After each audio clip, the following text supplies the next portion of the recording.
They told him he didn't look like he belonged in first class. They told him his ticket had to be stolen. For 45 minutes, Silas Vance stood at Gate 42 of Chicago O'Hare, humiliated, mocked, and threatened with arrest while bystanders laughed. The gate agent, Brent, thought he was just doing his job by keeping the riffraff out. What Brent didn't know was that the man he was blocking wasn't just a passenger. He was the man who had just signed the check to buy the entire airline. And when the airport director sprinted across the tarmac to intervene, Brent's world didn't just crack, it shattered. This is the story of $1 billion mistake. The fluorescent lights of Terminal 3 at O'Hare International Airport hummed with a low, headache-inducing frequency.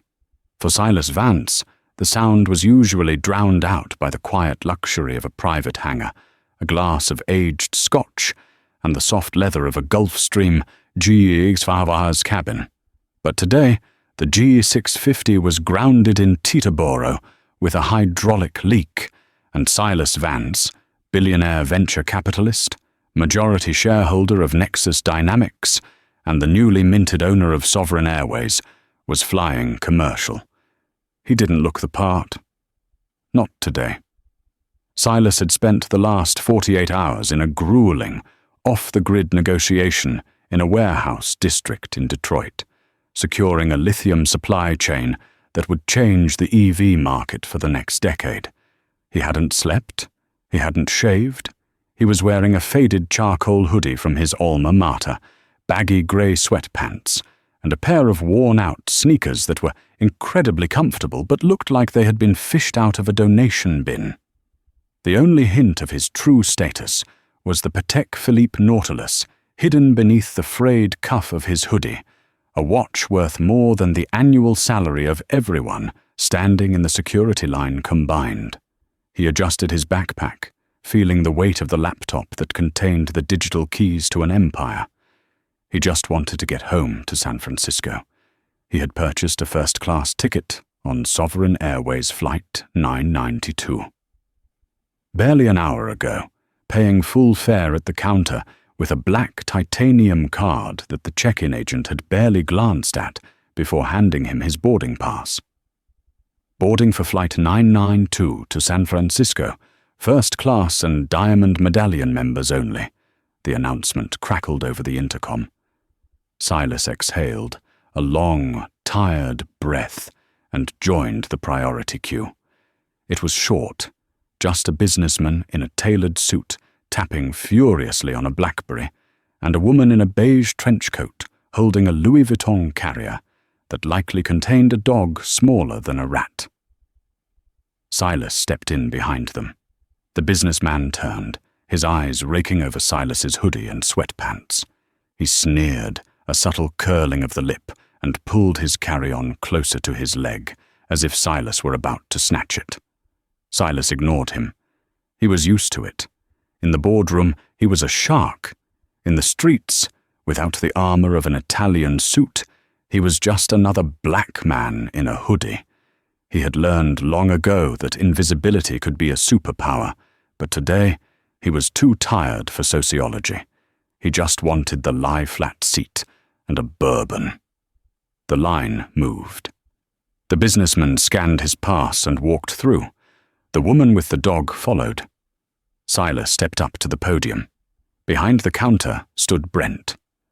Brent was in his late 20s, with a haircut that was too tight on the sides and a uniform that was pressed with military precision. His name tag gleamed under the lights. He didn't look up immediately. He was busy adjusting the stack of luggage tags, creating a perfect pile. "Boarding pass," Brent said, his voice flat, hand extended without making eye contact. Silas pulled his phone out, the screen displaying the QR code for seat 1A. He held it under the scanner. Beep. A green light flashed on the console. Silas moved to step forward. "Hold on," Brent said. Silas stopped. "Is there a problem?" Brent finally looked up. His eyes were pale blue, cold, and narrowed. He looked at Silas's face, taking in the stubble and the tired eyes. He looked at the hoodie. He looked at the sweatpants. Then he looked at the screen which displayed the name, Vance Silas. Seat 1A. Brent let out a short, sharp laugh. It wasn't a happy sound. It was the sound of a gatekeeper deciding that the gate was closed. "Sir," Brent said, his voice dropping an octave, becoming authoritative and loud enough for the people in the economy line to hear. "You're in the wrong line. Economy boarding starts in 20 minutes. You need to step aside." Silas blinked, confused. "I'm not in economy. I'm in first." He pointed to the screen. Brent didn't even look at the screen. He looked Silas dead in the eye. "Look, pal, I don't know how you got that QR code or whose screenshot you're using, but seat 1A is for full fare paying customers. Now, step out of the line before I call security. You're holding up the boarding process." Silas felt a familiar heat rise in his chest. It wasn't anger, not yet. It was the weary frustration of a man who has played this game 1,000 times. "Check the ID," Silas said calmly, reaching for his wallet. "The name is Silas Vance. The ticket is mine. I bought it 2 hours ago." "I don't need to check your ID," Brent scoffed, crossing his arms. "I know a first-class passenger when I see one." "And you? You look like you're lost. Now move." The air around the gate seemed to thicken. The chatter from the waiting passengers in the economy section died down. Everyone loves a spectacle, and nothing draws a crowd at an airport like a conflict at the gate. Silas didn't move. He planted his feet. He had negotiated with warlords and hostile takeovers. A gate agent named Brent with a power complex was not going to move him. "I am asking you to do your job," Silas said, his voice low and steady. "Scan the ticket again. Check my identification. If you deny me boarding without cause, you are violating federal aviation regulations and sovereign airways policy." Brent's face flushed a blotchy red. He wasn't used to people in sweatpants quoting policy. He was used to them apologizing and scurrying away. He leaned over the podium, invading Silas's personal space. "You want cause?" Brent spat. "Disorderly conduct, failure to comply with crew member instructions, suspected fraud. Take your pick. I can have the police here in 2 minutes, and you won't be flying to San Francisco. You'll be taking a ride to the Cook County holding cell." "Do it," Silas challenged. "Call them." Brent hesitated. He hadn't expected the bluff to be called. He looked at the line of economy passengers. A woman with short, spiked blonde hair, a classic Karen archetype, stepped forward from the group. "Excuse me," she yelled, waving a boarding pass. "Some of us have connecting flights. Can you just remove him already? It's obvious he doesn't belong there." "I'm handling it, Mum," Brent yelled back, emboldened by the support. He picked up the phone on the desk. "Security to gate B14. I have a disruptive passenger refusing to leave the boarding area. Potential fraudulent ticket." He slammed the phone down and smirked at Silas. "You're done. You had a chance to walk away." Silas took a deep breath. He pulled his phone out and dialed a number. It wasn't 911. It was the personal cell number of Raymond Greaves, the current CEO of Sovereign Airways, whom Silas had just bought out regarding the controlling stake 3 days ago. The deal wasn't public news yet. The press release was scheduled for Monday morning. Technically, the employees didn't know the ownership had changed. "Who are you calling?" Brent demanded. "Put the phone away. You are not allowed to record me." "I'm not recording you," Silas said, pressing the phone to his ear. "I'm calling your boss." Brent laughed out loud. It was a cruel, barking sound. "My boss? You think you can call the station manager? Good luck. He's in a meeting." "Higher," Silas said. The line rang. Once. Twice. "Silas?" Raymond's voice came through, sounding surprised. "I thought you were in the air. We have the board meeting at 5 p.m. tomorrow." "Change of plans, Ray," Silas said, his eyes never leaving Brent's face. "I'm at O'Hare, gate B14. I'm being denied boarding on my own airline." "What? Why? Is the flight overbooked?" "No," Silas said clearly. "Because the gate agent, a man named Brent—" Silas leaned in to read the small print on the name tag. "Brent Day Miller has decided that I don't look like I can afford seat 1A. Brent's smirk faltered slightly. The specificity of Silas reading his full name unnerved him, but he quickly recovered, convinced this was a performance. "Yeah, keep talking to your imaginary friend, buddy." "You have to be kidding me," Raymond said, his voice turning icy. "I'm in London, Silas. I can't get there. But the regional director for the Midwest is in the terminal. I saw him check in on the system earlier. His name is Arthur Pendleton." "Get him here," Silas said. "Now, before your security team decides to tackle me. Stay on the line. I'm patching through to operations priority." Just then, the crowd parted. 2 airport police officers, heavy with tactical gear, strode toward the podium. They weren't smiling.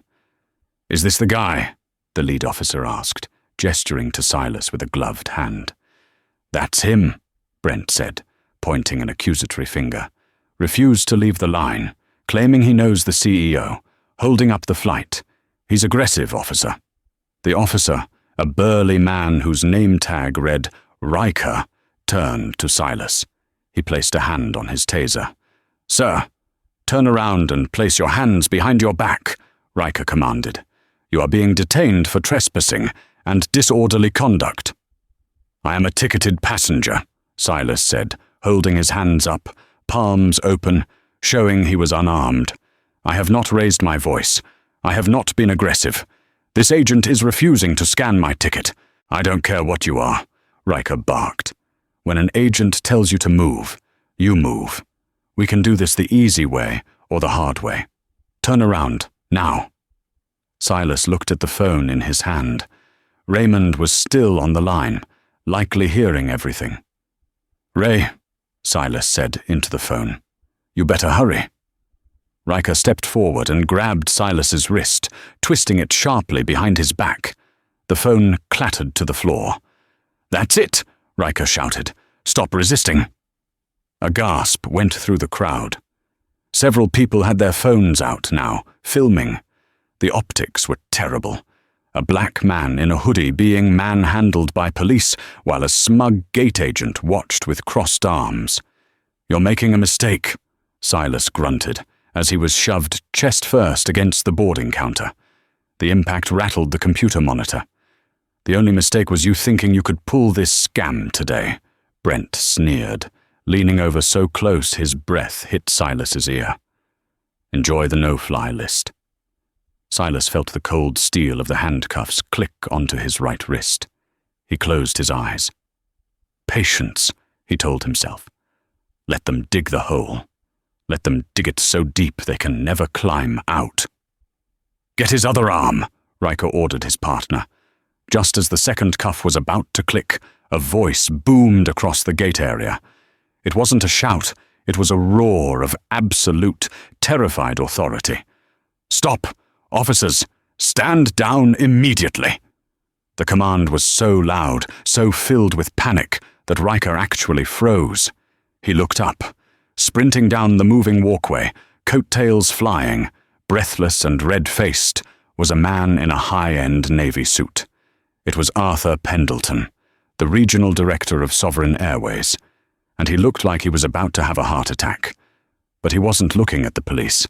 He was looking at Silas Vance, with an expression of pure horror. The command hung in the air, echoing off the high ceilings of Terminal 3 like a gunshot.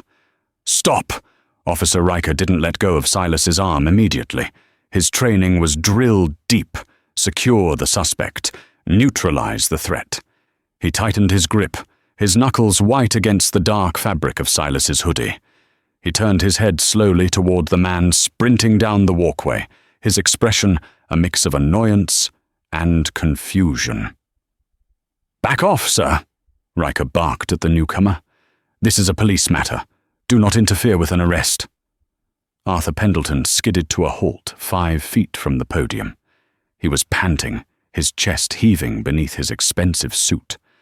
Sweat beaded on his forehead, glistening under the harsh fluorescent lights.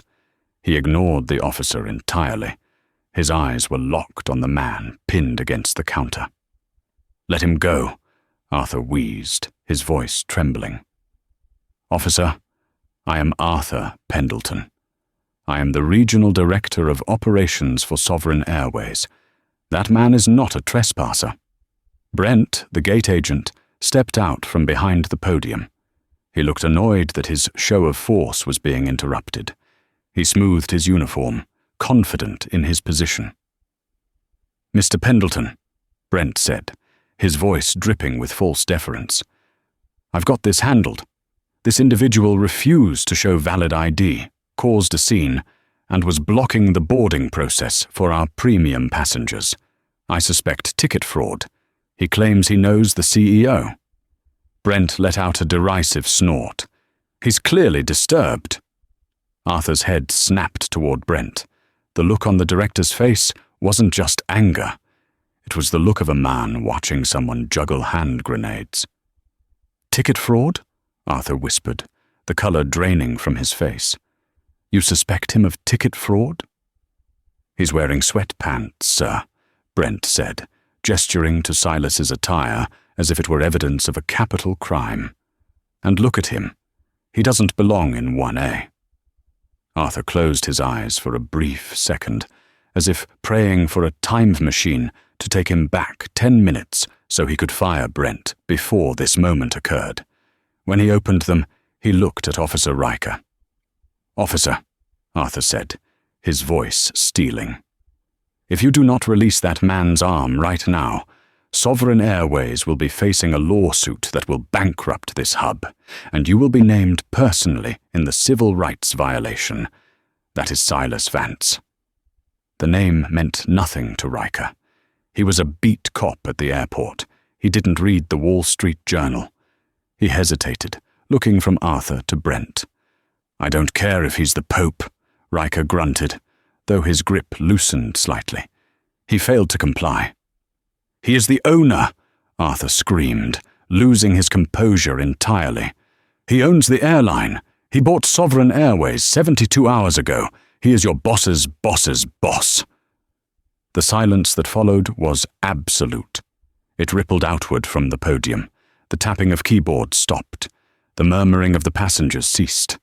The woman with the spiked blonde hair, the one who had yelled for Silas to be removed, froze with her mouth half open.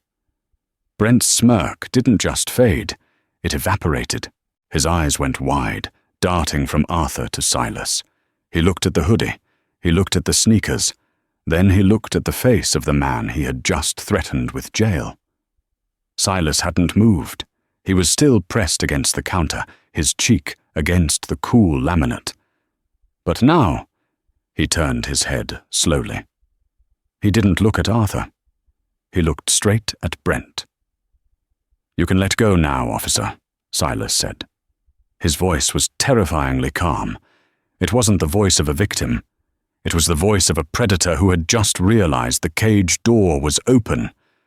Riker felt the shift in the atmosphere. He realized with a sinking feeling in his gut that he had backed the wrong horse. He released Silas's wrist and stepped back, unclicking the handcuff. Silas stood up straight. He rolled his shoulders, wincing slightly. He adjusted his hoodie. He picked up his phone from the floor. The screen was cracked. He looked at the shattered glass, then up at Riker. "Property damage," Silas noted dryly. "Add it to the list." "Sir, I was acting on the information provided by the airline representative," Riker stammered, his bravado gone. He held his hands up. "I was just doing my job." Silas ignored him. He turned to Arthur Pendleton. "Arthur," Silas said, "Ray spoke highly of you." "Mr. Vance," Arthur choked out, stepping forward and extending a shaking hand, then pulling it back, realizing a handshake might be unwelcome. "I am so incredibly sorry. I don't know what to say. This is a catastrophic failure of protocol." "Protocol?" Silas repeated. He walked slowly toward the podium where Brent was standing.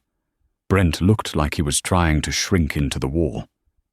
"This wasn't a failure of protocol, Arthur.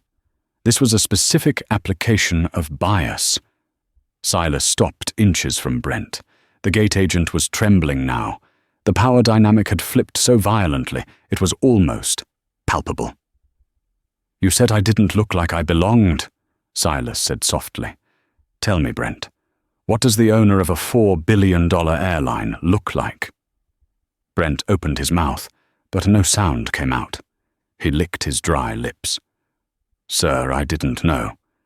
You have to understand, we get a lot of scammers." "Is that right?" Silas asked. "And do you ask the men in suits for their ID before scanning their ticket? Do you threaten to arrest the women in trench coats?" "I was just following security measures," Brent whispered, his eyes pleading.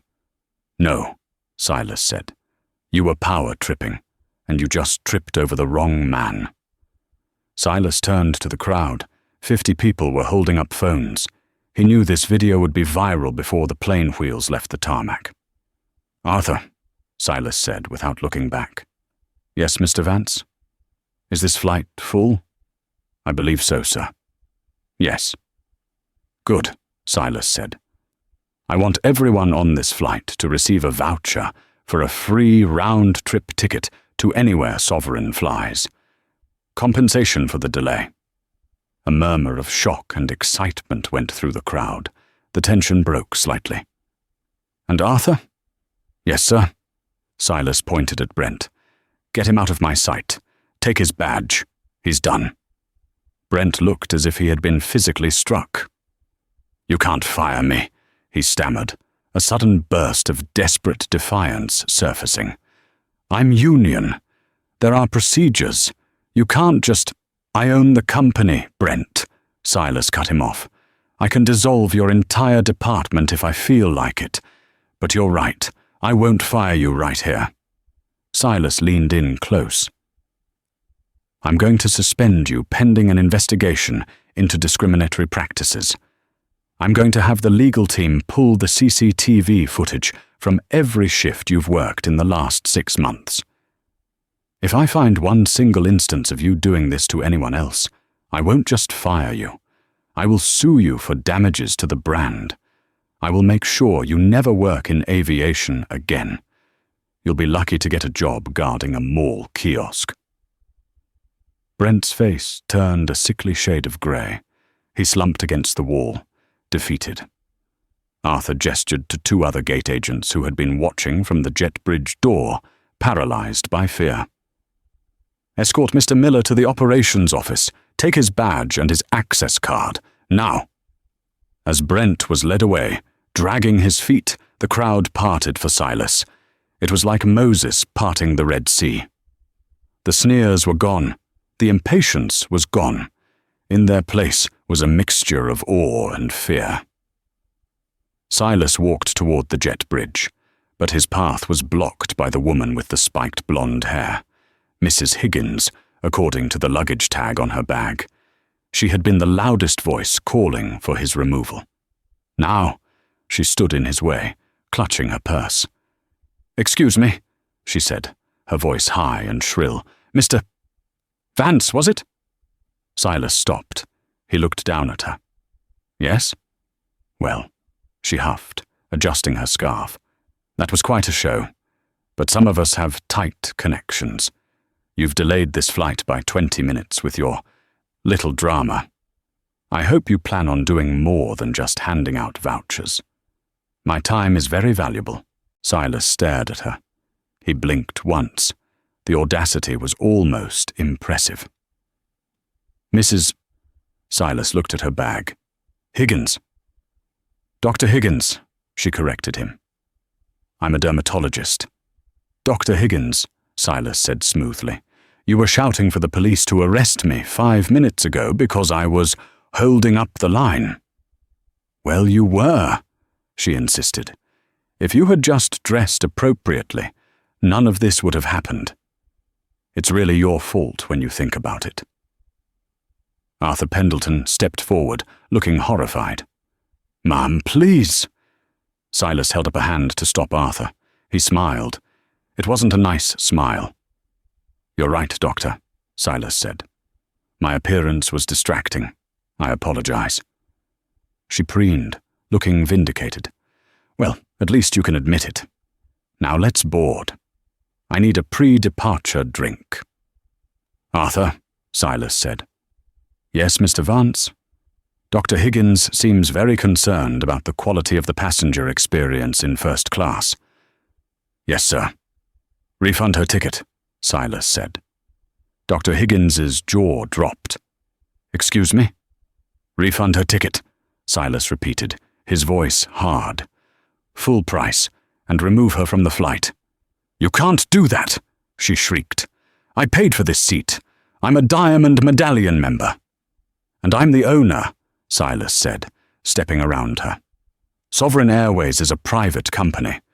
We reserve the right to refuse service to anyone who harasses our staff or our passengers.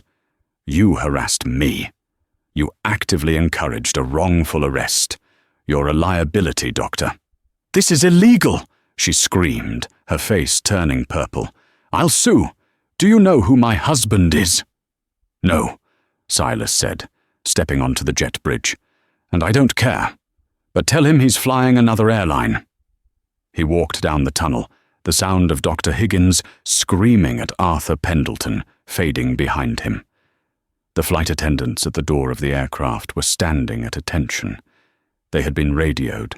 They looked terrified. The lead attendant, a woman named Sarah with kind eyes and shaking hands, bowed her head as Silas entered. Welcome aboard, Mr. Vance, she whispered. We are honored to have you. Silas looked at her. He saw the fear. He hated it. He didn't want to rule by fear. He wanted to rule by competence. But today, fear was the only tool he had left. Thank you, Sarah, he said gently. Just a water, please. No fuss. He walked to seat 1A. He sat down. The leather was cool. The legroom was vast. But as he looked out the window at the tarmac, watching the baggage handlers toss suitcases onto the conveyor belt, he didn't feel like a winner. He felt exhausted, and he knew the war wasn't over. It had just begun. The plane didn't move. 30 minutes passed. The passengers had boarded, filing past Silas with wide eyes. Some whispered. One teenager gave him a thumbs up, but mostly they avoided eye contact, as if looking at him might result in them being ejected, like Dr. Higgins. The captain's voice came over the intercom. Ladies and gentlemen, this is Captain Reynolds. We are fully boarded and ready to go, but we have been asked to hold at the gate for a moment by ownership. We appreciate your patience. Silas sat in 1A, his laptop open. He wasn't looking at spreadsheets. He was looking at the live internal feed of the airport operations. He had logged in using the admin credentials Ray had given him days ago. Arthur Pendleton appeared at the cabin door, looking even more disheveled than before. He walked over to seat 1A and crouched down in the aisle, treating Silas like a king on a throne. Mr. Vance, Arthur whispered, we've removed Mrs. Higgins. Her luggage is being offloaded. We're ready to push back. Not yet, Silas said, not looking up from his screen. Sir? I'm looking at the staffing logs for O'Hare, Silas said. Tell me, Arthur, who is the duty manager for Terminal 3 today? Arthur swallowed hard. That would be Frank Miller. Silas paused. He turned his laptop screen toward Arthur. Miller. Any relation to Brent Miller? Arthur winced. He pulled at his collar. They are brothers, sir. Frank is the older brother. He got Brent the job. Silas closed the laptop with a soft snap. Nepotism, Silas muttered. It explains the arrogance. Brent thought he was untouchable because Big Brother runs the terminal. Frank is a good manager, usually, Arthur tried to interject. He's been with us for 15 years. Get him on the plane, Silas said. Sir, Frank is in the control tower. He can't just— Arthur, Silas said, turning his head. His eyes were dark voids. I am not asking. If Frank Miller wants to keep his pension, he will be standing in this aisle in 5 minutes. Arthur nodded frantically and scrambled off the plane. The first-class cabin was silent. The businessman who had sneered at Silas in the security line was sitting in seat 2B across the aisle. He was pretending to read a magazine, but the pages weren't turning. He was sweating. Silas looked at him. Nice suit, Silas said. The man jumped. Thank you, he stammered. It's Italian. You shouldn't judge a book by its cover, Silas said, leaning back and closing his eyes. Or a hoodie. The man gulped and buried his face in his magazine. 5 minutes later, heavy footsteps thudded on the jet bridge. Arthur returned, followed by a large man with a thick neck and a red face. This was Frank Miller. He looked like an older, angrier version of Brent. Frank didn't look scared. He looked furious. He stormed onto the plane, ducking his head to avoid the overhead bins. He saw Silas and stopped. So you're the guy, Frank boomed, his voice filling the small cabin. Pendleton tells me you're the new owner. That gives you the right to humiliate my brother? The flight attendants gasped. Arthur looked like he wanted to faint. Silas opened his eyes. He didn't stand up. He remained seated, looking calm and relaxed.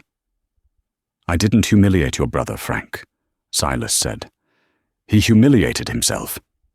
And now you're doing the same. Brent was following protocol, Frank shouted, pointing a finger at Silas. He saw a suspicious passenger. He acted. You think because you have money, you can come in here and treat my family like trash? I run this terminal. Nothing moves without my say-so. Is that a fact? Silas asked. Yeah, that's a fact. You want this plane to leave? You apologize to Brent. You give him his badge back, or I swear to God I will have the ground crew walk off the job right now. You'll be sitting on this runway until next Tuesday. It was a mutiny, a direct challenge. Frank was betting that the new owner wouldn't want a labor strike on his first day. He was betting that Silas was soft. Silas smiled. It was a genuine smile this time, a smile of a man who held a royal flush while his opponent was bluffing with a pair of twos. Arthur, Silas said calmly. Yes, sir, Arthur squeaked. Is the cockpit door open? Yes, sir. Captain Reynolds, Silas called out without raising his voice much. The pilot stuck his head out. Yes, Mr. Vance? How much fuel do we have? Full tanks, sir. Enough for San Francisco and 2 hours of holding. Good, Silas said. He turned back to Frank. Frank, you're fired, effective immediately, for insubordination and attempted blackmail. Frank laughed. You can't fire me. The union. I'm not firing you as a union employee, Silas said. I'm firing you as a manager. And regarding your threat to pull the ground crew? Silas picked up the cabin interphone handset. He punched in a code. His voice boomed through the entire aircraft and, because the external speakers were on, out onto the tarmac. This is Silas Vance. I am the owner of this airline. I am speaking to all ground crew personnel currently servicing Flight 9992. Your manager, Frank Miller, has just threatened a walkout to protect his brother, who discriminated against a passenger. I am offering a $5,000 bonus, cash, paid tomorrow, to every single ground crew member who ignores Frank Miller and gets this plane in the air in the next 10 minutes. However, anyone who walks off the job with Frank will be terminated for cause and blacklisted. The choice is yours. He hung up the phone. Frank stared at him, mouth agape. Outside the window, Silas could see the ground crew. They had stopped working for a second. Then, one guy gave a thumbs up to the cockpit. Then another. They started moving faster than they had all day. Silas looked at Frank. "Looks like they made their choice, Frank. Now get off my plane." Frank Miller looked around the cabin. He saw the passengers looking at him with disdain. He saw Arthur refusing to meet his eye. He realized he had just lost a game he didn't even know the rules to. He turned and stormed off, cursing under his breath. "Arthur," Silas said. "Yes, Mr. Vance?" "You're the acting terminal manager now. Congratulations on the promotion. Don't make me regret it." Thank you, sir." "Thank you. Now," Silas said, reclining his seat, "close the door. I have a company to run."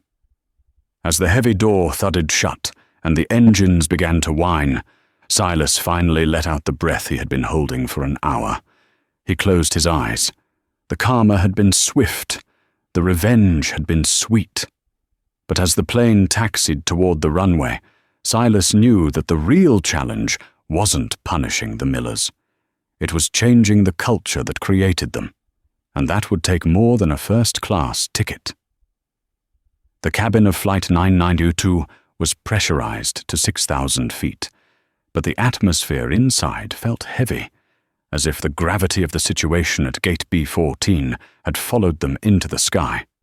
The hum of the engines was a steady drone, usually a sound that lulled Silas Vance to sleep. Today, it sounded like the drumbeat of a coming war. Silas didn't sleep. He couldn't. He sat in seat 1A, the lie-flat pod extended just enough to be comfortable. The laptop was open again. He had purchased the premium Wi-Fi package, an irony that wasn't lost on him, paying $20 to use the internet on a plane he owned, and was watching the world react to what had just happened. It had been less than an hour since pushback, but in the age of social media, an hour is a lifetime. Twitter, now X, was ablaze. The hashtag L'Oche de Sovereign Shame was trending #1 in the United States. A passenger in the terminal had filmed the entire interaction from a low angle. The video was shaky, but the audio was crystal clear. It showed Silas standing calmly in his hoodie. It showed Brent sneering. It showed the police officer twisting Silas's arm, and most importantly, it showed Arthur Pendleton's terrified sprint and the revelation of who Silas was. The caption read, "Airport security tackles a black man for looking poor in the first-class line. Turns out he owns the airline." The look on their faces at the end, Karma Sovereign Airways. The video had 4.2 million views. Silas scrolled through the comments. Sue them into oblivion. Why does he have to be the owner to get respect? What if he was just a regular guy? They would have jailed him. That gate agent needs to be in prison, not just fired. Silas rubbed his temples. This was a PR nightmare. He had bought Sovereign Airways to turn it around, to make it the gold standard of American aviation. Instead, his first act as owner was becoming the face of corporate bias. He felt eyes on him. He turned his head to the right. Across the aisle, in seat 2B, the businessman was staring at him. This was the man who had sneered at him in the security line, the man who had clutched his bag as if Silas were a pickpocket. The man's name, according to the flight manifest on Silas's screen, was Preston Hayes, a mid-level executive for a pharmaceutical chain. Preston didn't look arrogant anymore. He looked like a man who had realized he was trapped in a metal tube at 35,000 feet with a lion he had poked with a stick. "Mr. Hayes," Silas said. The cabin was quiet enough that his voice carried clearly. Preston jumped, rattling his gin and tonic. "Mr. Vance, I didn't mean to stare." "You were staring quite a bit in the terminal, too," Silas said, his voice devoid of malice, just factual and cold. "You seemed very concerned about the safety of your laptop bag." Preston turned a deep shade of crimson. It's been a long week. I wasn't thinking. I made a snap judgment. It was wrong. It was, Silas agreed. You know, Mr. Hayes, the hoodie I'm wearing? It's from the tech incubator where I wrote my first code. It's comfortable. It reminds me of where I started. The suit you're wearing, is it an Armani? Boss, Preston squeaked. It's a Hugo Boss. Boss? Silas nodded. Mass-produced. Decent cut. But the stitching on the lapel gives it away. You wear it to project success, to make people think you have power. I wear this because I have power, and I don't need to prove it to you. Preston looked down at his knees. I understand, sir. Do you? Silas asked. Because if I hadn't been the owner, if I had just been a 19-year-old kid who saved up for a dream trip, you would have stood there and watched me go to jail. You might have even applauded. Preston didn't answer. There was no answer. Silas turned back to his screen. A notification popped up. A news alert. Breaking. Traumatized. Passenger claims Sovereign Airways owner was abusive. Silas clicked the link. It was a video interview from the terminal. Dr. Higgins, the dermatologist who had been kicked off the flight, had found a local news crew that was at the airport covering a weather story. She was standing there, fake tears streaming down her face, playing the victim with Oscar-worthy dedication. He was menacing. Dr. Higgins sobbed into the microphone. He was aggressive. He was screaming at the poor gate agent. I tried to intervene, to protect the staff, and he used his billions to bully me. He kicked me off the flight just for standing up for the working class. This is billionaire tyranny. Silas let out a low, dark chuckle. Sarah, he called out softly. The flight attendant appeared instantly. Yes, Mr. Vance. Can I get you anything? I need you to authorize a data dump from the gate security cameras to my cloud server, Silas said. I know the plane has a localized uplink to the operations center. I can try, sir. I'll have to ask the captain to unlock the data channel. Tell the captain it's an order, Silas said. Dr. Higgins wants to play media games. Let's see how she likes the unedited footage. 10 minutes later, Silas had the raw video files from the gate. It showed everything. It showed him standing silently. It showed Brent's aggression. And crucially, it showed Dr. Higgins screaming, pointing her finger, and demanding his arrest while he stood perfectly still. Silas drafted a tweet from his personal account, which he hadn't used in 2 years. Truth is a currency. Spend it wisely. Here is the unedited footage from Gate B14. Judge for yourself. Ex-Sovereign Airways will be under new management, starting with the culture. Accountability. He attached the video. He hit send. He watched the numbers climb. 1,000 retweets in 10 seconds. 10,000 in a minute. The internet detectives went to work. Within 5 minutes, Dr. Higgins's Yelp page for her dermatology practice was being flooded with 1-star reviews. Her Facebook page was inundated. The narrative she tried to spin collapsed under the weight of cold, hard digital evidence. Silas closed the laptop. He reclined the seat all the way back. He looked out the window at the clouds beneath them, a white blanket covering the mess of the world below. He had won the battle, but the war for the soul of the company would happen tomorrow morning in the boardroom. The landing in San Francisco was smooth, but the arrival at the gate was a spectacle. When the cabin door opened, Silas didn't see a jet bridge. He saw flashing lights. The paparazzi had gathered. News vans were parked on the tarmac perimeter. Silas stood up. He grabbed his backpack. He didn't change out of his hoodie. He walked off the plane, past the flight attendants who looked at him with a mix of reverence and terror. Good flight, Silas said to Sarah. You and the crew handled the stress well. Expect a bonus in your next check. Sarah beamed. Thank you, Mr. Vance. Silas walked into the terminal. A wall of microphones was thrust into his face. Reporters were shouting questions over one another. "Mr. Vance, are you going to sue the police department?"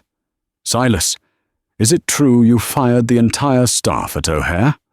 What do you have to say to Dr. Higgins?" Silas stopped. He raised a hand. The crowd fell silent. "I have one statement," Silas said, his voice calm but projecting clearly. "Sovereign Airways has been a great American brand for 40 years, but somewhere along the way it forgot that it transports people, not cargo. Today, I was treated like a criminal because I didn't fit a stereotype. Tomorrow, I ensure that never happens to another passenger again.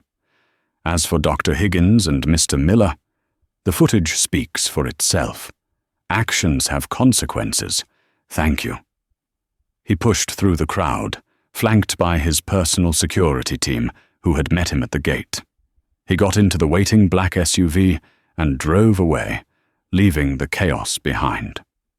The next morning, the sun rose over the San Francisco Bay, casting a golden light on the glass tower that served as Sovereign Airways headquarters. Inside the boardroom on the 40th floor, the air was cold. The air conditioning was on full blast, but the 12 members of the board of directors were sweating. They were old money, men and women in grey suits who had run the airline into the ground while collecting massive bonuses. They had agreed to the buyout because the stock was tanking, but they expected to stay on as advisors. They expected Silas Vance to be a silent owner, a tech guy who just wanted a toy. The doors swung open. Silas walked in. He wasn't wearing the hoodie today. He was wearing a bespoke Tom Ford suit, navy blue, sharp enough to cut glass. He walked to the head of the table. He didn't sit down. "Good morning," Silas said. "Good morning, Silas." The chairman, a man named Sterling Archer, no relation to the spy, said nervously. "We saw the news. An unfortunate incident. We've already drafted a press release apologizing." "Tear it up," Silas said. He threw a file onto the table. It slid across the mahogany surface and stopped in front of Sterling. "What is this?" Sterling asked. "That," Silas said, "is a termination order for the security contractor we use at O'Hare, and at JFK, and at LAX. We are bringing security in-house. We are retraining everyone." "But the cost," one board member protested. "The cost of not doing it is my reputation," Silas snapped. "And I value my reputation more than your quarterly dividend." Silas pressed a button on the remote in his hand. The large screen at the end of the room lit up. It wasn't the video of the arrest. It was a spreadsheet. "I did some digging last night," Silas said, pacing the room, "since I couldn't sleep. I looked into the employment history of Frank and Brent Miller. Did you know that Frank Miller has had 42 HR complaints filed against him in 10 years? 42. Harassment, bullying, wage theft." The board members shifted uncomfortably. "And yet," Silas continued, his voice rising, "he was promoted 3 times. Why? Because he's the nephew of one of the people in this room." Silence. Absolute, suffocating silence. Silas turned and looked directly at a board member named Ellery Vance, no relation, purely coincidental surname, which made it all the more stinging. "Ellery," Silas said, "Frank is your sister's son, isn't he?" Ellery turned pale. "Silas, it's a complicated family dynamic. I didn't know." "You buried the complaints," Silas said. "You protected a toxic manager because of blood, and you let him rot the culture of my airport from the inside out. Frank Miller wasn't just incompetent. He was protected. By you." Silas pointed to the door. "You're off the board, Ellery. Resign today, or I release the internal emails proving you covered up his misconduct. And if I release them, the SEC might want to have a chat about failure of fiduciary duty." Ellery stood up, shaking. He didn't say a word. He gathered his papers and walked out of the room. The door clicked shut. The remaining board members were terrified. Silas Vance wasn't just a tech billionaire. He was a surgeon, and he was cutting out the cancer. "Now," Silas said, finally sitting down at the head of the table. "Let's talk about the future. I'm promoting Arthur Pendleton to VP of Customer Experience. He was the only one who ran toward the fire yesterday. We need more Arthurs and fewer Brents." He looked around the table. "We are going to be the airline that treats the janitor with the same respect as the CEO. And if any of you have a problem with that, you can follow Ellery out the door. Are we clear?" "Crystal clear, Silas," Sterling whispered.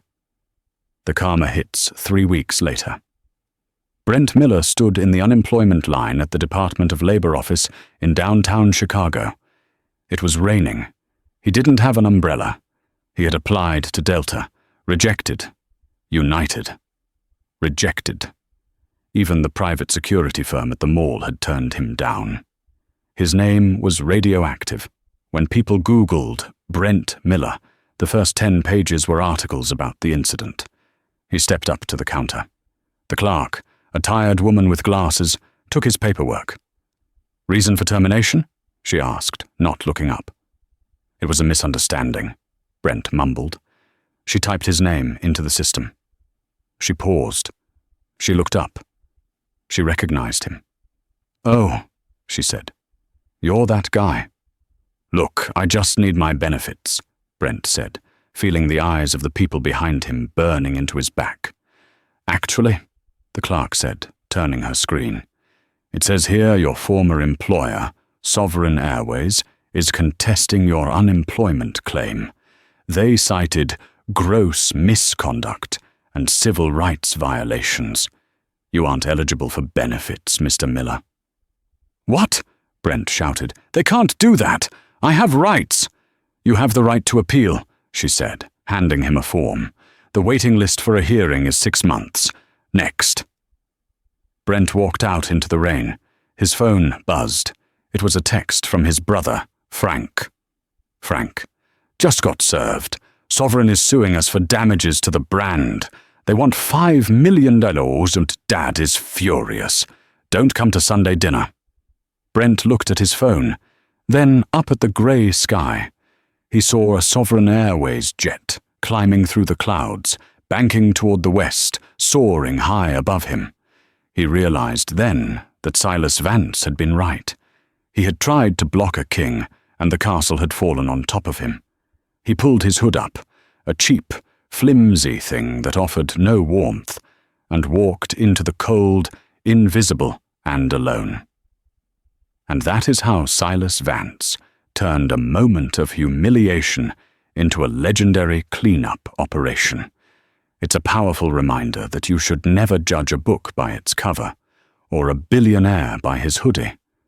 Brent and Frank Miller learned the hard way that when you abuse your small amount of power, you might just run into someone with real power. Silas didn't just get revenge. He fixed the system. He proved that true leadership isn't about wearing a suit. It's about standing up for what's right, even when you're standing alone. What would you have done if you were Silas? Would you have fired them on the spot, or did he let them off too easy? Let me know in the comments below. If you enjoyed this story of high-flying justice, please smash that like button. It really helps the channel grow. And don't forget to subscribe and ring the notification bell so you never miss a story about karma hitting back. Thanks for watching. And remember, be kind to everyone, because you never know who you're talking to.